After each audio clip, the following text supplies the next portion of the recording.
let's talk about something you've probably noticed. Your social media feed is suddenly full of people posting about meditation, energy healing, and smudging rituals. Maybe you've scrolled past ads for crystals or seen friends sharing their full moon intentions. If you're feeling skeptical, you're not alone. I've been there. All this spiritual stuff can seem pretty out there, especially when it's wrapped up in fancy packaging and Instagram filters. But here's the thing. Underneath all the hype and marketing, there might actually be something to these practices. And no, I'm not about to try to sell you on any overpriced spiritual swag. Today we're going to take an honest, no-nonsense look at what these spiritual practices really are, where they came from, and why they might be relevant in our modern lives. Whether you're a diehard skeptic or just curious, stick around. You might be surprised by what you learn.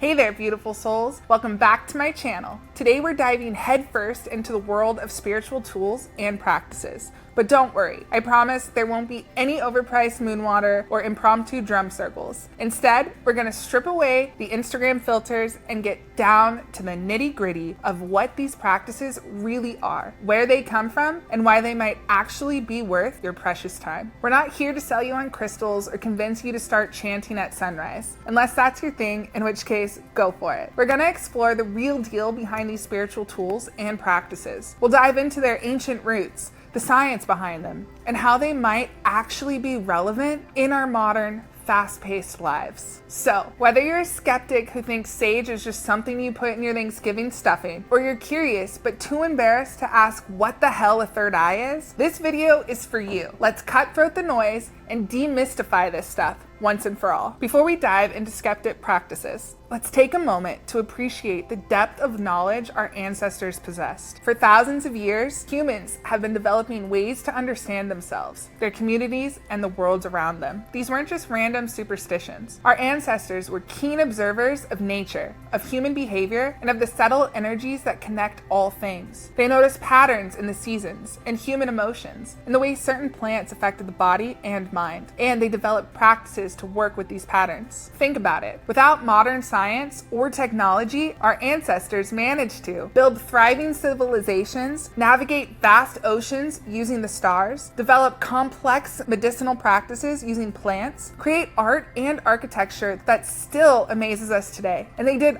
all this while also grappling with the big questions of life. Who are we?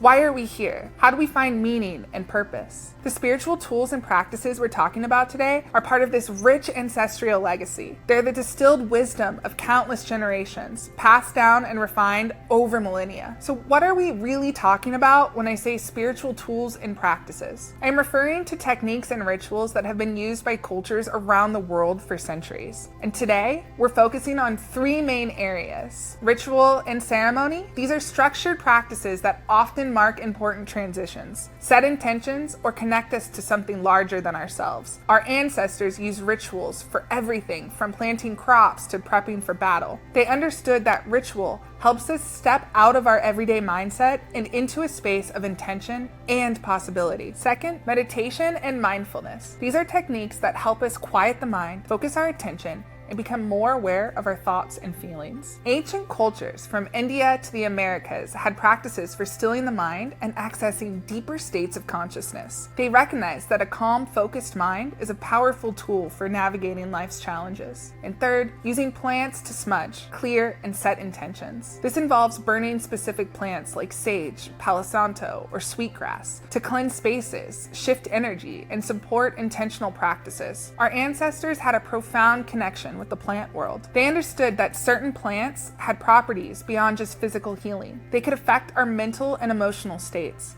and even influence the energy of space. Now, I know some of you might be thinking, that's all well and good, but where's the evidence? Fair question. Let's look at what modern science has to say about these ancient practices. With rituals and ceremonies, neuroscience research shows that rituals can reduce anxiety and increase feelings of control. Anthropologists have found that communal rituals increase social bonding and group cohesion. Psychological studies indicate that rituals can help people process grief and navigate major major life transitions. With meditation and mindfulness, numerous studies have shown that regular meditation can reduce stress, improve focus, and even change the structure of the brain. Mindfulness practices have been found to be effective in treating depression, anxiety, and even chronic pain. And this research indicates that meditation can improve immune function and slow cellular aging. And with plant-based practices, many plants used in traditional smudging have been found to have antimicrobial properties, literally purifying the air. The scents of certain plants have been shown to affect brain activity, reducing stress and promoting relaxation. The act of smudging itself, regardless of the plant used, can serve as a powerful psychological tool for shifting mindset and making transitions. Now, why these practices matter today? You might be wondering why any of this matters in our modern, fast-paced world. Well, let's look at some of the challenges we're facing. Chronic stress. We're more stressed than ever before. These practices offer time-tested methods of calming the nervous system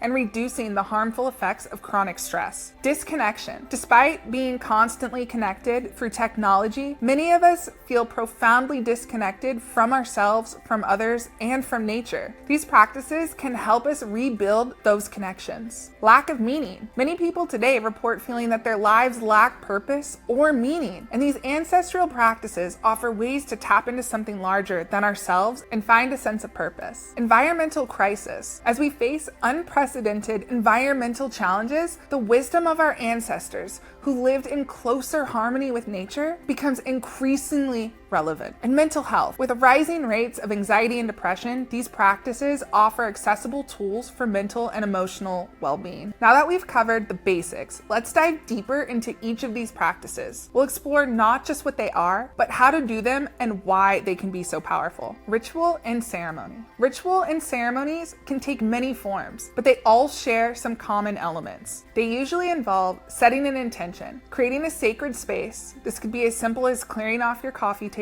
using symbolic actions or objects following a specific sequence of steps. For example, a simple morning ritual might look like this. Light a candle, symbolizing the start of your day. Write down 3 intentions for the day, and take a moment of silence to visualize yourself achieving these intentions, and blow out the candle to close the ritual. This is powerful because it helps us transition from one state to another, like from sleep to wakefulness. It gives us a sense of control and agency in our lives, and it connects us to something larger than ourselves. It creates moments of mindfulness in our day, and rituals can act as anchors, grounding us in the present moment and reminding us of our values and goals. They can also help us process emotions and mark important life transitions. In the historical context, rituals have been a part of human culture since time immemorial. Ancient Egyptians had elaborate burial rituals to ensure safe passage to the afterlife. Native American tribes performed vision quests to gain spiritual insight and mark the transition to adulthood. In Japan, the tea ceremony transformed a simple act into a profound meditation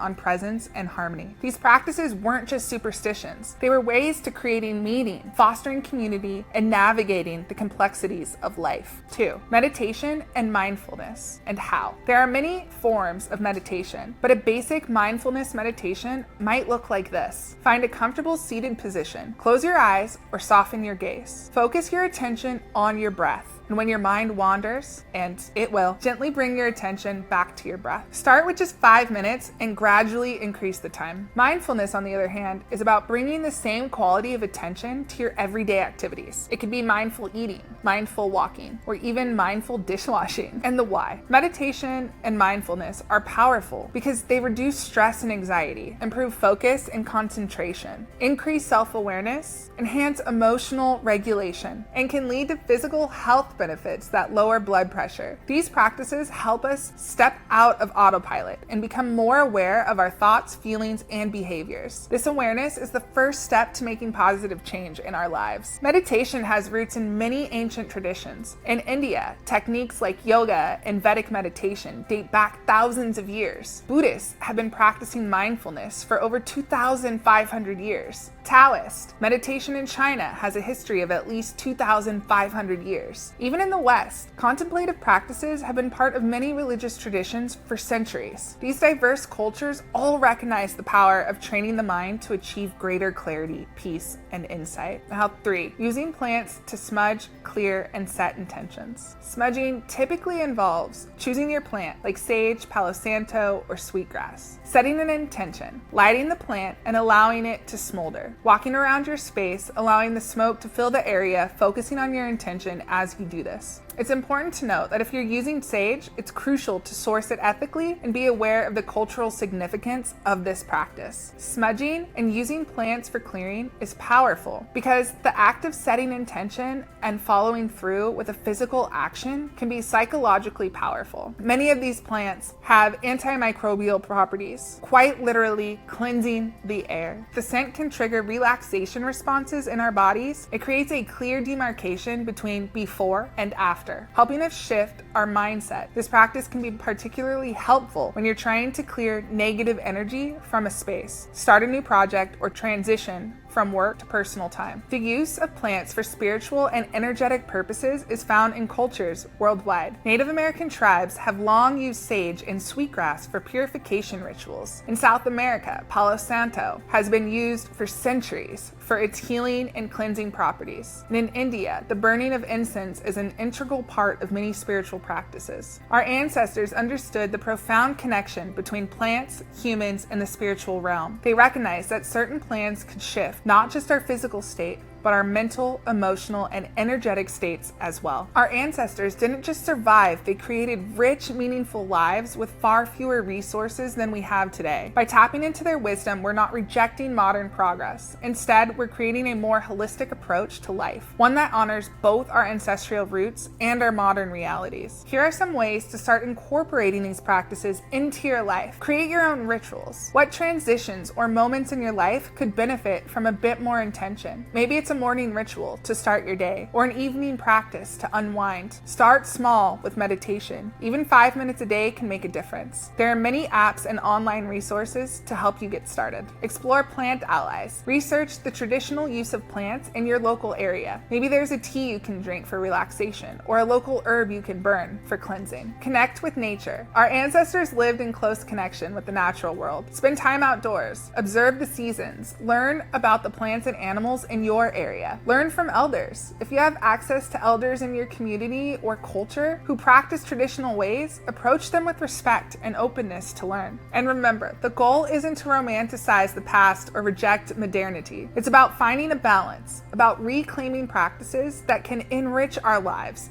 and help us navigate the complexities of the modern world. We've covered a lot of ground today, from ancient wisdom to modern science. The key takeaway is this: these practices have stood the test of time because they work. They've helped humans navigate life's challenges for thousands of years, and they can help us too. So I invite you to approach these practices with an open mind and a spirit of curiosity. You don't need to become a full-time mystic or reject modern life. Start small, experiment, and see what resonates with you. Remember, you're not just trying out some new fad. You're tapping into profound legacy of human wisdom and experience. You're connecting with practices that have held countless generations find meaning, navigate challenges, and live in deeper harmony with themselves and the world around them. Whether you're dealing with stress, seeking more meaning in your life, or just curious about these ancient practices, there's something here for you. Our ancestors left us with a rich toolkit for navigating life, and it's up to us to pick up these tools and learn how to use them in our modern context. So here's to curiosity, to learning, and to bridging the wisdom of the past with the realities of the present. And until next time, take care of yourselves, each other, and this beautiful planet we call home.